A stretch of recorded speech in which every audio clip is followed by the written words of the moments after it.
안녕하셨습니까? 행복한 인생이 막 알베르토입니다. 국민연금도 상속받을 수 있다는 것을 알고 계신가요? 하지만 여기엔 국민연금공단에서 절대로 알려주지 않는 4가지 함정이 있습니다. 오늘 그 함정이 무엇인지 아주 쉽게 설명해 드리겠습니다.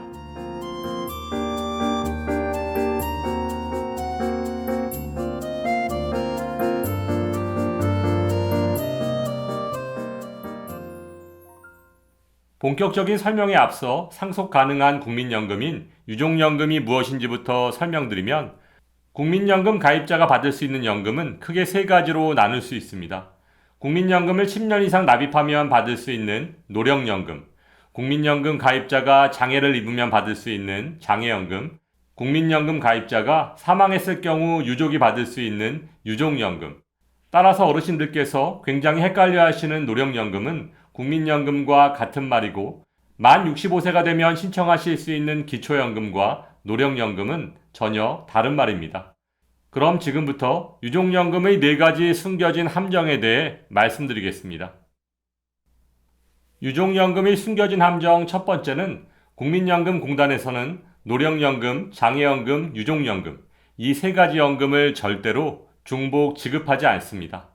쉽게 말해 배우자 사망 시 유족연금과 본인의 노령연금 중 한 가지를 선택하셔야 한다는 것인데요.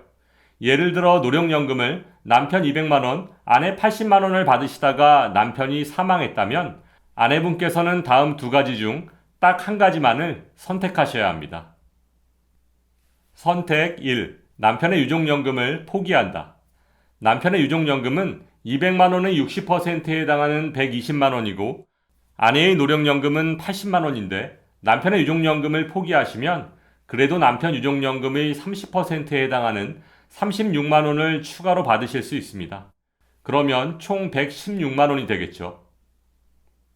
선택 2. 아내의 노령연금을 포기한다. 아내의 노령연금 80만원을 포기하고 남편의 유족연금 120만원을 선택하면 최종 120만원을 받으실 수 있습니다. 그렇다면 아내분께서는 어느 쪽을 선택하셔야 될까요?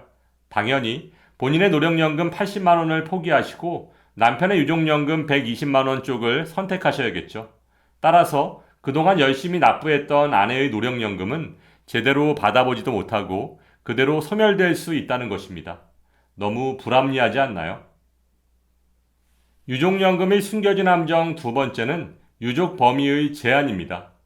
상속의 경우에는 지분율에 따라 배분되지만 유족연금은 최우선 순위자에게 몰아서 주는 차이가 있습니다.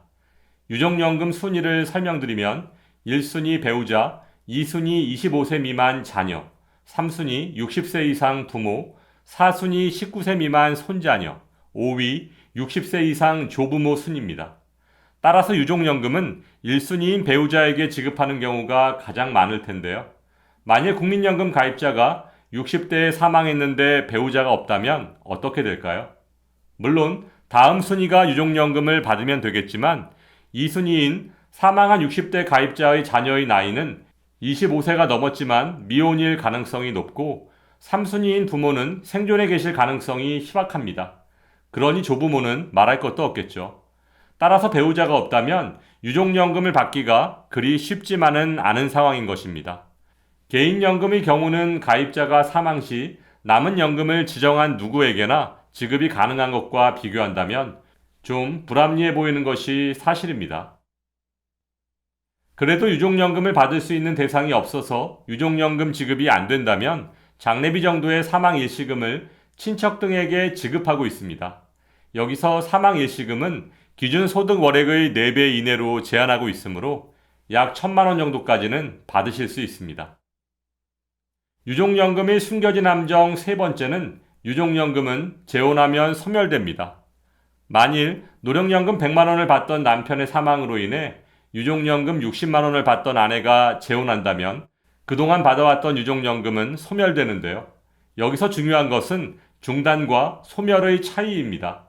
만일 재혼한 후 다시 이혼하거나 사별로 인해 혼자가 되었을 경우 재혼으로 인해 유족연금이 중단되었던 것이라면 다시 받을 수 있겠지만, 재혼을 하면 유족연금이 완전히 소멸되는 것이기 때문에 다시 받을 수 없다는 것입니다.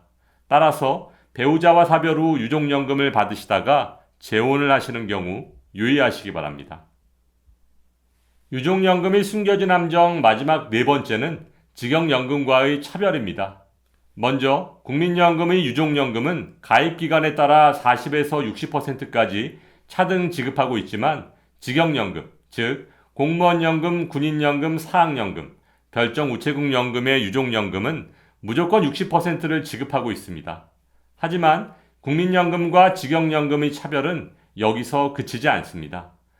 조금 전 설명드렸던 것처럼 국민연금을 함께 가입한 부부는 배우자의 유족연금을 포기하면 유족연금의 30%를 받을 수 있지만 직영연금을 함께 가입한 부부는 배우자 유족연금을 포기하더라도 유족연금의 50%를 받을 수 있습니다.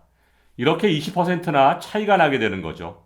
또한 본인은 국민연금을 가입하고 배우자가 직영연금을 가입한 경우, 즉 부부가 서로 다른 연금에 가입했을 경우엔 본인 노령연금은 물론 배우자 유족연금까지 모두 받을 수 있다는 것입니다. 하지만 국민연금공단에서는 국민연금과 직영연금은 체계가 완전히 다르기 때문에 중복 지급을 할 수밖에 없다고 밝히고 있지만 최근 국민연금의 추납, 임의가입, 임의 계속가입 신청자가 지속적으로 줄어들고 있는 것은 바로 이런 국민연금의 불합리한 구조 때문 아닐까요? 오늘 설명드린 것처럼 국민연금공단에서는 추납, 임의가입, 연기연금 등을 홍보할 때 국민연금 월급여액이 높아짐으로써 발생할 수 있는 유족연금의 중복수급 문제, 기초연금 탈락 및 국민연금 연계감액 문제, 피부양자 자격유지 문제 등을 절대로 미리 알려주지 않습니다. 따라서 국민연금 수급 시기와 추납 등을 고려할 때 본인의 상황을 철저히 점검해 보시고 결정하시기 바랍니다. 현재 국회연금개혁특별위원회에서는 10월까지 국회에 제출해야 되는 연금개혁안 도출을 위해 공청회를 포함한 여러 가지 활동을 이어가고 있습니다. 하지만 연금 재정의 건전성을 위해 더 걷고 더 늦게 지급하는 등의 연금개혁도 중요하겠지만 국민연금과 기초연금을 포함한 공적연금이 안고 있는 근본적인 문제의 해결이 무엇보다 중요하다고 판단됩니다. 상식이 통하는 세상이 되기를 바라면서 오늘도 알베르토가 어르신들의 행복한 인생 2막을 응원하겠습니다. 행복한 하루 되세요. 좋아요, 구독, 그리고 알림과 공유는 좋은 콘텐츠를 만드는 힘이 됩니다.